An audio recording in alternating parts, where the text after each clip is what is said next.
ព្រាងនេះខ្ញុំច្រៀងសម្រាប់មនុស្សម្នាក់តែខ្ញុំស្រឡាញ់ជាងគេក្នុងជីវិតនេះ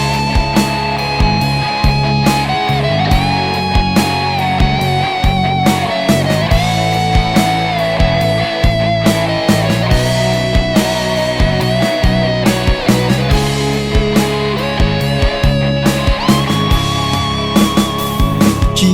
គូសង្សារក្នុងវ័យសិក្សាសន្យារៀបការពេលសង្សារចប់ស្រំតែស្នេហាបញ្ចប់មុនសង្សារជាក្តីស្រមៃគ្រាន់តែស្រមៃមានត្រឹមស្អីតែគ្មានវាសនាថ្ងៃនេះថ្ងៃអូនរៀបការនឹងអ្នកផ្សេងអូនស្លៀកឈុតរៀបកា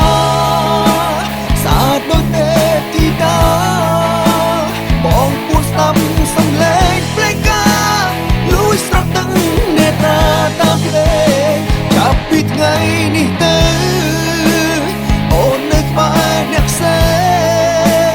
ប៉ុន្មានយកបងជ្រុំមិនគេងព្រោះខំតែបត់ចំរៀងនេះតែងជូនអូនចុងក្រោ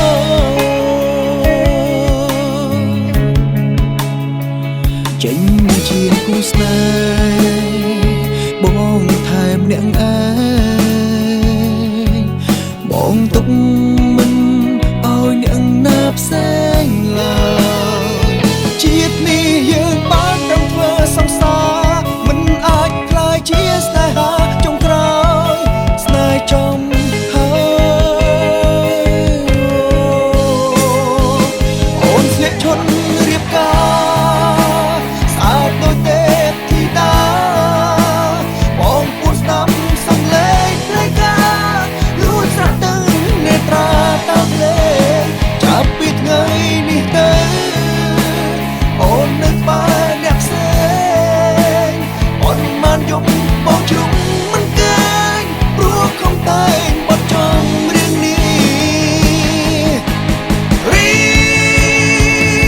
បការចូលកូនកំឡោង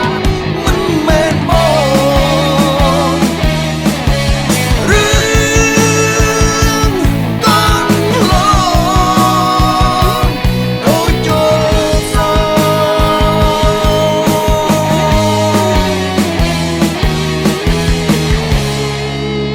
ជាសង្សារក្នុងវ័យសិក្សា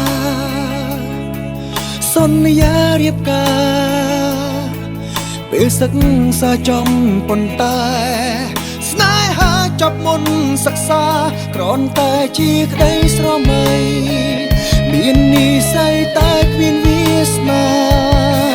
ថ្ងៃនេះថ្ងៃអូនរៀបការ